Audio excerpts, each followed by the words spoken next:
New York, home of chronic fatigue syndrome.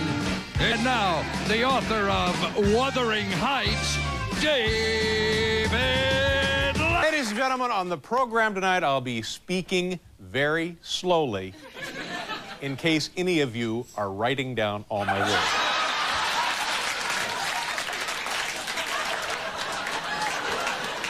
We have a journalist in the house tonight, Paul. A young woman from the Xavier Newswire. There she is. I was reading the New York Times earlier today in my lovely office here in the building. Came across kind of an interesting article. They've done a little survey now on crime in the streets of New York City. Here are the 3 most common things said during the transaction of a crime in New York City. One, of course, is, please don't hurt me. The second most common thing is, take anything you want. And the third most frequently heard remark is, say, weren't you on Different Strokes?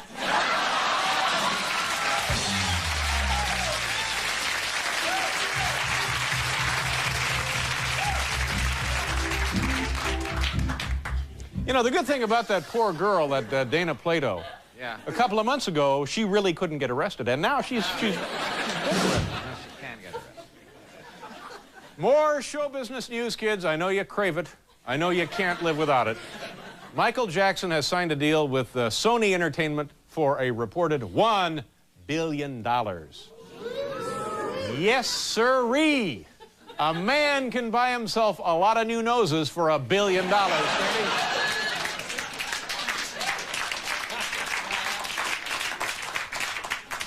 Hey, think about a little less moose, all right? A little less moose. You need to detox your head, sir. You've had too much moose.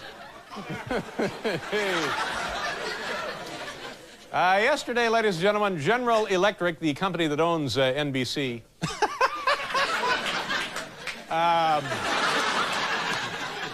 they announced there's a big recall in their appliances. They're building a coffee maker now, and millions and millions of them were sold. There's a recall of the coffee maker because apparently it can burst into flames. So yesterday they thought, well, we better recall these. Today they've decided they're not going to recall them. They're just going to sell them as hibachis. So that's the good news from H-I-B-A-C-H-I, hibachis. Welcome to the program, ladies and gentlemen. Morty, you've done it again. Tonight's broadcast is truly a gem. Thank you for that compliment. On the Sony new products and gift items, please wait a moment now, if you can, while they are clumsily dragged on stage. Here we go. New gift items from the American manufacturers who bring you the new gift items. Thank you. Thank you. I enjoyed that dance. Thank you very much. Not a minute too soon, ladies and gentlemen, a piggy bank that reflects the corrupt disintegration of our savings and loan institutions. Simply have the kids drop their allowance right here into this slot and watch hopelessly as it ends up in the pockets of this soulless, corrupt savings and loan official. Look at that.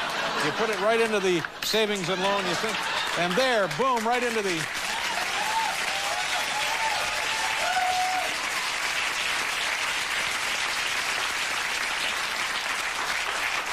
This could be Neil Bush, the president's son. That could be right there with his big pocket right over there, stealing us blind. Neil. Are you like me? Do you love aerosol cheese? Oh, boy. Look at that. Who doesn't? How could you not love aerosol cheese? Well, we can now all enjoy twice the pleasure with this, the long-awaited, much-talked-about aerosol crackers. Here's how this works. The aerosol crackers. Just turn on the aerosol.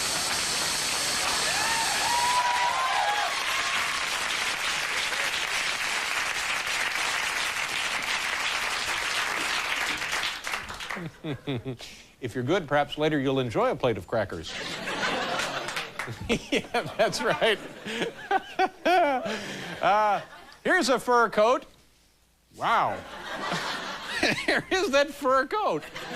Here's a fur coat that even animal rights activists will love. It's the moldy cheese fake sable. Fashioned entirely from a variety of cheeses that have gone bad, and it smells as good as it looks. Thank you. Thank you very much for joining us tonight.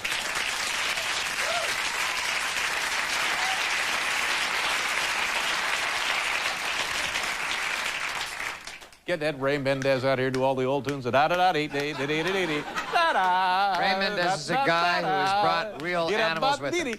Yeah. Actual animals. Get the old Xavier Cugat book out because there's going to be a lot of da-da-da-da-da-da-da-da-da. You know, kids, first there was the Swiss Army knife. Here, the Swiss Army knife. Now, from the same company, we have the Iraqi Army knife. All right? Let's take a look at that. Of course, you have your knife. And then here you have also your bottle opener. And this is nice. This is your surrender flag. That's your surrender flag.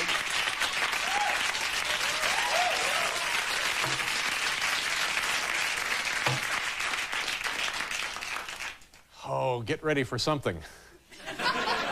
American travelers in third world nations are often astounded by unwieldy exchange rates that force them to convert U.S. dollars into huge quantities of silly-looking foreign money. How can they carry such outlandish sums? Simple. A giant wallet.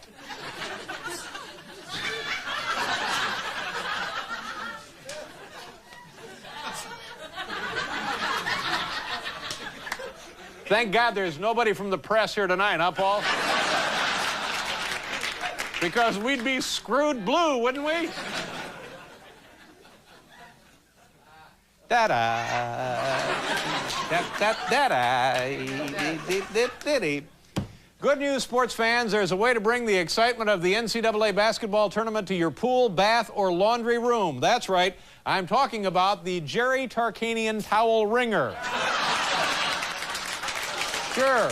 Let the UNLV head coach wring out any of your old soggy, wet towels that you might have lying around there. Just let him.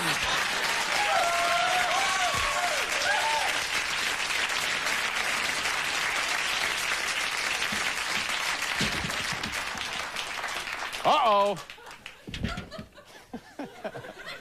All right. That concludes tonight's comedy. Thank you very much.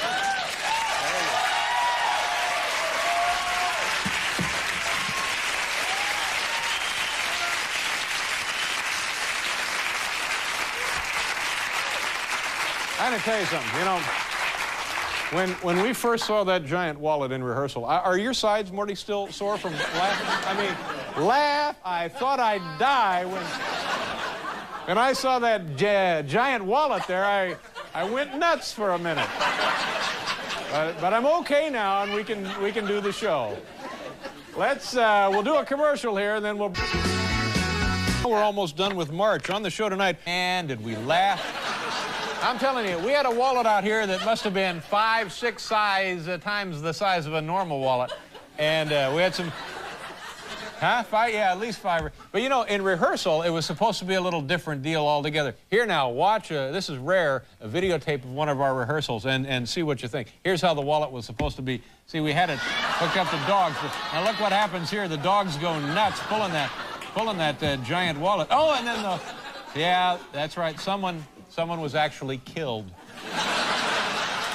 in the rehearsal. But, you know, but even with a guy getting killed, it's still funny. Still funny, yeah. Yeah, that's a sign of solid comedy. Because that jumbo wallet, that's all made of steel. And it tipped over and killed a guy. You know, Tuesday night we started a brand new running character on the program, and it's been an overwhelming success. Ladies and gentlemen, now get ready to say hello to, once again, Dwight, the troubled teen. Dwight, where...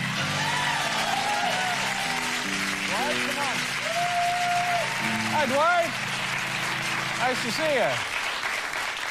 Dwight, the troubled teen. Dwight, you know, I know that you're wearing my brand new gold watch, and you're certainly welcome to keep it if you want it, if it's that important to you. But just in the future, if you don't mind, I would prefer if you would ask my permission before you took my things. Hey, Saddam Hussein, you can keep your lousy watch. I hate you. I hate all of you.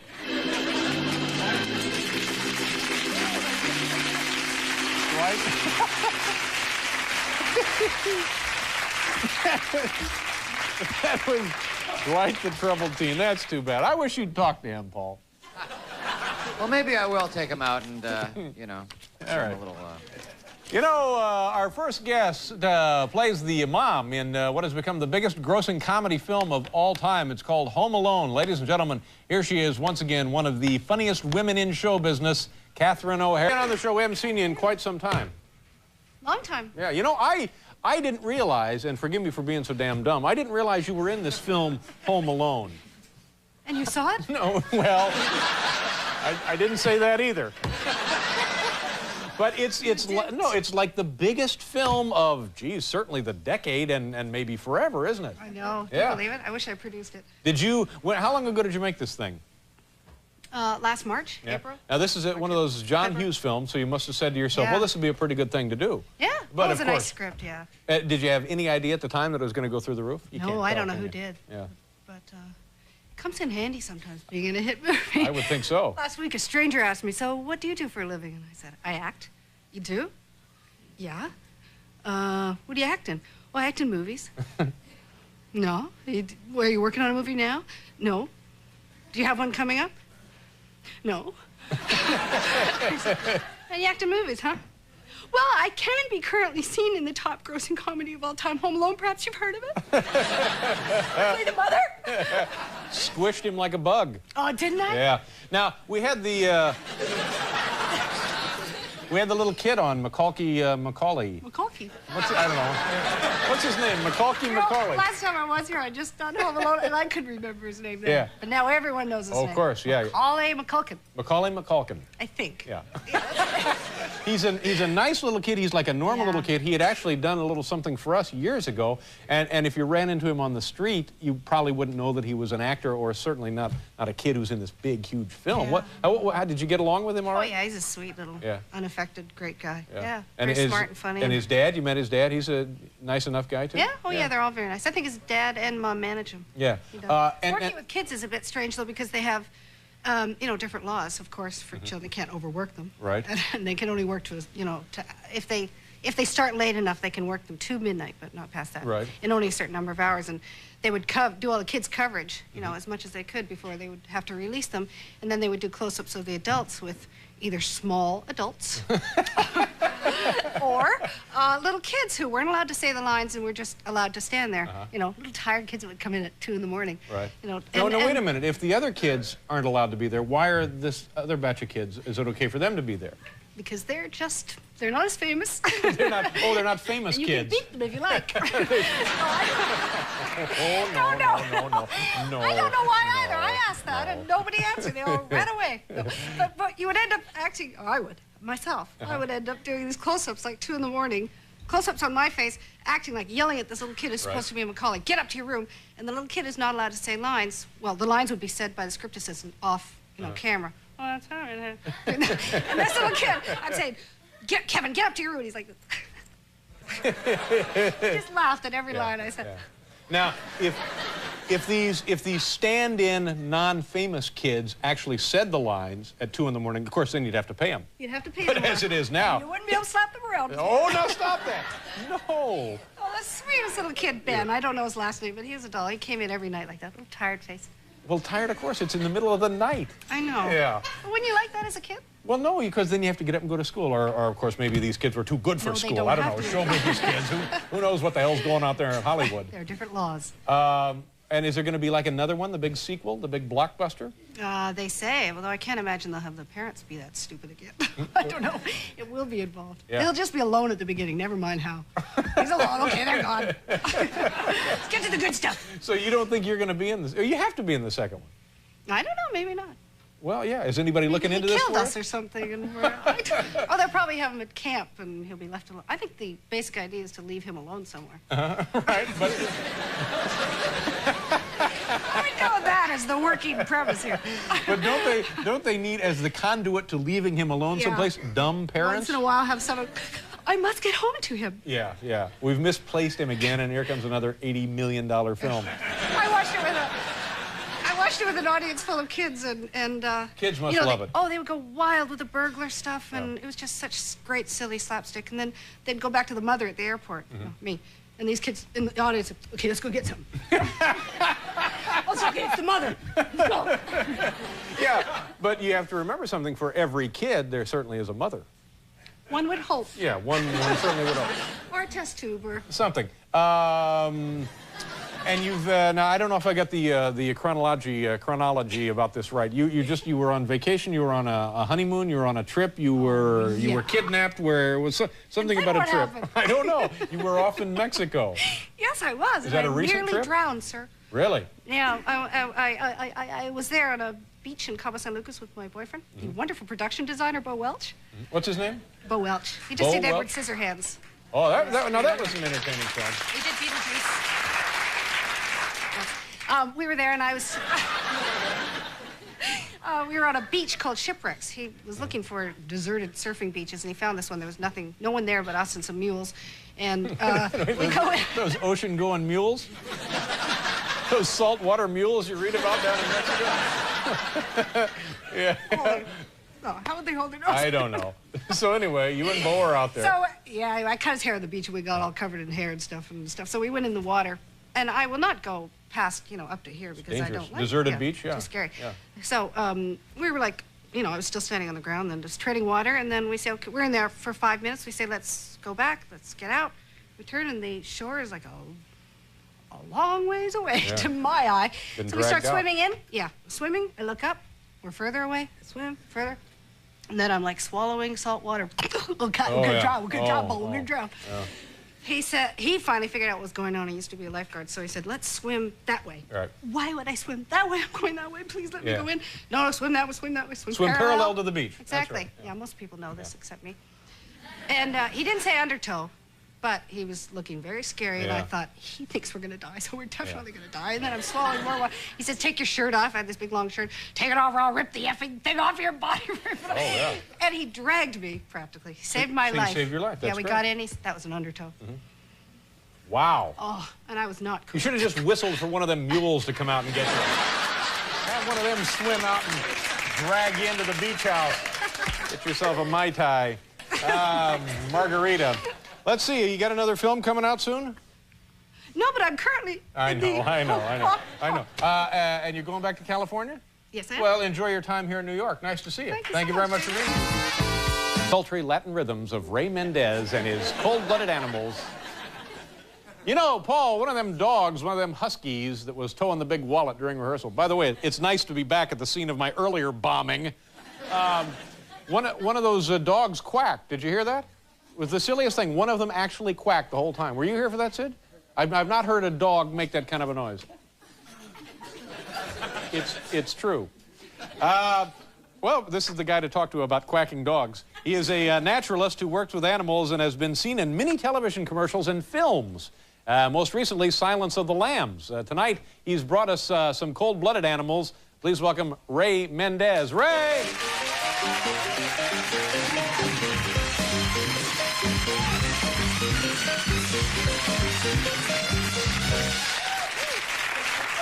Nice to see you, Ray. Nice to see you, Dave. You know, you have the best suit of any of our animal handlers. Because we think that they're first class. Handsome-looking suit. Thank Ray, you. where do you do this animal handling thing? Well, wherever they ask me to. Usually on set. Right? And worked in films, Silence of the Lambs. What'd you do there? You provided all of the lambs? Moths, and we made the suits for the moths, flying harnesses, so we could fly them around on set. Made artificial moths to eat. So you're well schooled in the handling of rare and exotic, unusual animals. We're going to find that out. What is a cold-blooded animal? Well, it's an animal that basically can't regulate its body temperature by shivering, which is what we do. No, I didn't realize that. So they just get cold and stay cold? Right, so they try to find some place that's warm in order to keep up their temperature. All right. This is a cold-blooded animal? That's right. This is one of Audubon's rare leucistic alligators. Only 18 of them in the world. Right. It's one step above an albino. You'll notice it has blue eyes instead of red eyes. Sure. And that's the first thing I noticed, by the way. You'll notice how beautiful. Even a lot of guys will try to sell these as albino alligators, but you have to look at the eyes. It's the red eyes that give them away. Red eyes that you see, ladies and because you'll pay top dollar for one of these if it's got the red eyes, but the blue eyes, it's essentially worthless. Well, actually, the albinos have never survived. There's something wrong with them. Where are these guys from? Well, this one happens to be from Louisiana, which is where it was found. Found in the wild down there, in the bayous and the swamps? They found 18 No, of Dave, them. in hotels. Yes. Well, this is in a bar after a late night. Wow. And if you look in his mouth, you can see even that's pink. Yeah, it's all pink. And look at all of those teeth. Man, that's a beautiful, beautiful, cold-blooded animal. Well, I have something else for you that I'd like to show you. Okay, put that down, Ray. Put it down. I guess it's time for my big solo. Paul? Ray left the bandstand and turned it over to me. Well, we're going to look at something here that's even more incredible to a certain extent. These are one of the few cold-blooded mammals, or the only cold-blooded mammal in the world. This is the naked mole rats. They're currently residing at the Philadelphia Zoo. Why do you specialize in the cold blood? I mean, what about them fascinates you, the cold-blooded mammals? Oh, nothing. Actually, not at all. I prefer insects. Oh, I see. They're also cold-blooded, though. All right. But these fellows are an animal that comes from Kenya, and they live in an environment where the temperature is always the same. And because of that, they've lost the ability. First, they lost their hair. This is a rodent, is that correct? This is a rodent. Yeah. And they not only lost their hair, but they lost their ability to regulate their body temperature. They have huge teeth. Here, Yeah, wow. I'll give you a shot at it. Are they carnivores? No, they eat fruit and vegetables and roots. I got about a dozen of those in my pool. Floating around. I got to adjust the pH balance, I think, of the chlorine. Oh, there they are. Wow. These are I've never truly seen unique. anything quite like that. Yep, these guys not But only... they're essentially mice, right? They're just mice. They're a kind of rodent. They're kind of a rodent, yeah. But okay. they are social, and they have a queen, which does all the breeding, and a king, and soldiers and workers. Yeah. No, we have a queen rodent here, too. Yeah. I want to make sure that we don't lose them. We have to keep them in the bottle. Because All right, let's move on, Ray. We're running out of time. We want to get to the rest of this. Let's get to the rest of these animals. All right, well, the next thing I'm going to show you, since we're running slow here, is something you might consider having with me. All right. Ooh, crackers. Yeah. Once again, we'll wash our hands. I don't know why I'm doing this. I have Nothing but rag under your face. Well, I'm pretending to be interested again. all right, wise guy, here you go. Here's something for you to have. Wow, those are jumbo. Those are like huge. What the hell These are honeypot ants. honeypot ants? Wow. And they are in North America. Can we see these? Yes, before the Europeans brought in bees. Now they're all swollen up there with something. Well, they're full of honey. That is actual honey? That is actual honey. And before Europeans brought in bees, this was one of the animals that was used to get their honey from. And what you do is you take a ant, Right. and you put it on a cracker. What do you think, guys? It's just honey.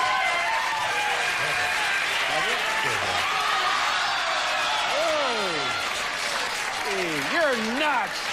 You're making us all sick. Now get out of here! No, I'm not going to eat ant honey, no! All right. Okay. Keep moving, Ray. All right. Now I can't talk. I got my mouth. Could it be something if he grabbed his throat and slumped to the floor now? The next Turns out they's poison. Who knew? Did you see the animal in... Grab this one. Is this the last one? No, the next one is from the freshman. They had a lizard, and it was a monitor, and we're going to bring it in now. Oh, jeez. Yikes. Wow. Hi, how are you? Thanks. Ooh, man. Now, Whoa. this guy's from the Staten Island Thank Zoo. you very much. Yeah? And it's What is that, Ray? It's a water monitor called H2O. Uh-huh. And, How old is that? well, he's probably about 10, 15 years old. Is he rare? No, they're very common. Uh-huh. And you'll notice they have the same motion in their tongue that a snake has. Yeah. Again, Good length. cold-blooded, obviously. Yeah. Cold-blooded, and you can see they shed their skin pretty much like we do. Well, hell, Ray, go ahead and eat it. Why are you getting bashful now? Oh, no, sure. Don't be shy because you're on TV, Ray. Oh, no. So, We got to go. Oh, Ray, listen, it was a pleasure meeting you. Nice to Thank you meet very you. much for being here. Ray Mendez, kids. Is this? There he goes. There's Tom.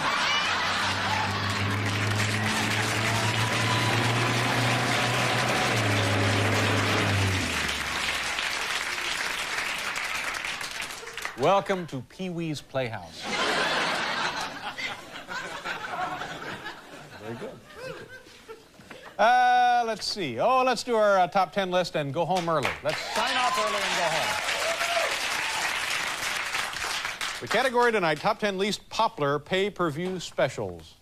Like, for example, they had the Tyson Razor Reddick fight. Yeah. $34, $35 you paid. That's a pay-per-view. Other sporting events. I've seen Tyson fights, sometimes movies, pay-per-view. You pay for the specific event. Sometimes. Concerts. Yeah. Exactly, Paul. Thank you. Thanks. Sure. Top 10 least popular. These would be some that are not so popular. I see. Here we go. Number 10. All-American Rasping Cough-Off. Number 9. Magician Doug Henning gets his teeth cleaned. Number 8. An Evening with a Guy Who Kind of Looks Like Frank Sinatra. Number 7.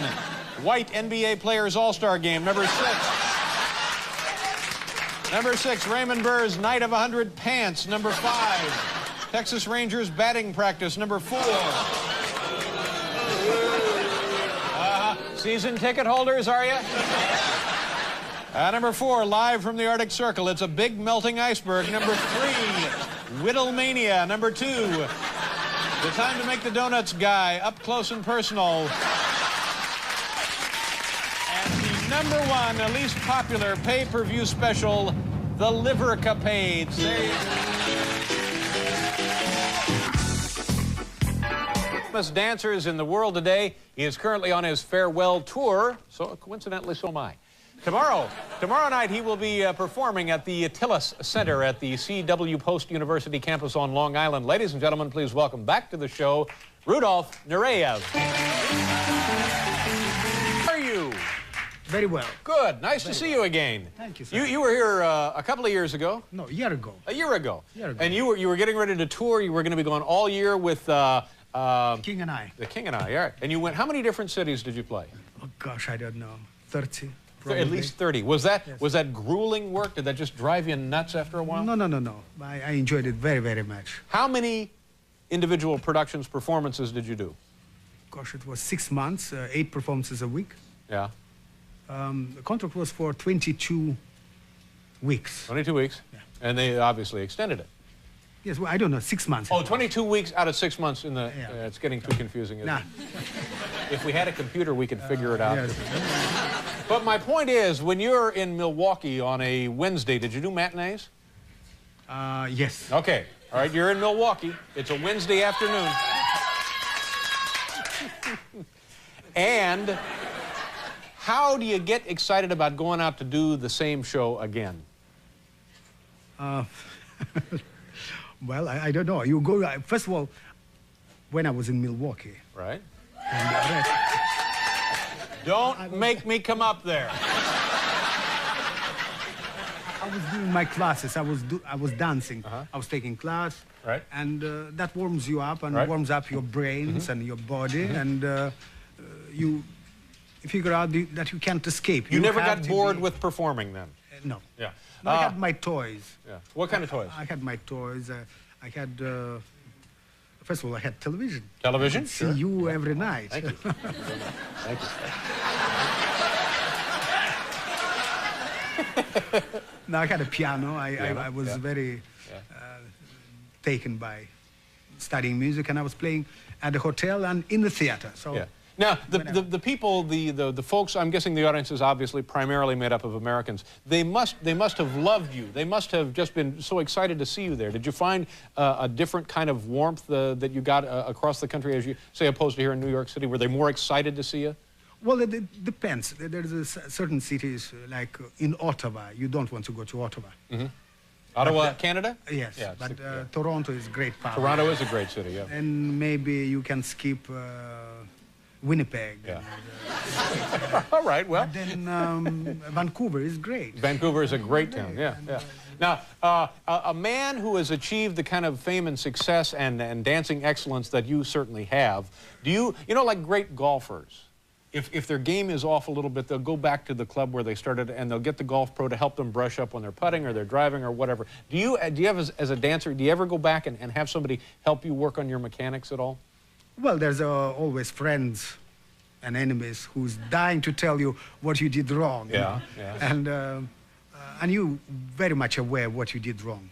Sometimes when I was very young, you know, at the care of I remember I met one of the directors in Salt Lake City, who was one of the directors of the Royal Ballet. He said, I was amazed that there, after performance and great triumph you had, and you were furious with yourself, and you did every step, you repeated 12 variations on stage immediately after the curtain fell down. So Yeah. there were times when I was that Yeah. eager beaver. Yeah. So Now you go to class You're a and little more relaxed. you know what you did, what you missed, and are you temperamental by nature? Do you throw fits? Do you have little tantrums? Have you ever like turned over a buffet table or ever kicked in a TV? Or yes, I've done that. Really? But more often in the past. Now I can afford only once a month. Yeah. Now, can you give us an example? And I don't want to embarrass you with this, but of something that you have done along those lines that, of course, you regret now and wouldn't be doing now, but maybe at an earlier age. Like, I mean, did you heave a table over or something? Yes, I did that. Really? Yes, and smash things. And are there people around witnessing this, or are you doing this in private? Yes. And what do you do? I was in private too. Yeah. I would pick up most precious object and I smash it. Really? Yes. Not just to make noise, but really to regret. Now, is it because is it because you're angry with yourself? Yes, with everybody. Oh, with everybody. Oh. Trying to help you out here a little. Just up the slide. Are you looking forward to the big tour now? You're going out to your farewell tour. Are you actually? You're not retiring, are you? No, I'm not retiring. Yeah. This I call this is a false farewell tour. Or 64 cheeseburgers. 64 cheeseburgers. What does that mean? What does it mean? Because we usually parachute into the city day of performance, and we're going to hotel, and the only thing you can order is a cheeseburger because you arrive by 2:30, 3 o'clock, and you don't want to battle with the room service, so you have a cheeseburger. Right. And then after performance, you have to do reception, drink wine, sign autographs. You come to hotel, it's too late for you. Back to the hotel, you're very late. And you get your second cheeseburger. So I have 32 performances on this tour. Right. So multiply 2 cheeseburgers at 64. That's right, 64 cheeseburgers. And you're currently on the tour, and tomorrow night here in this area, you will be out on Long Island at on the campus of C.W. Post University. I'll tell you what, when this is all finished, to come back and see us again. Great. All right? Thank you very much for being talented.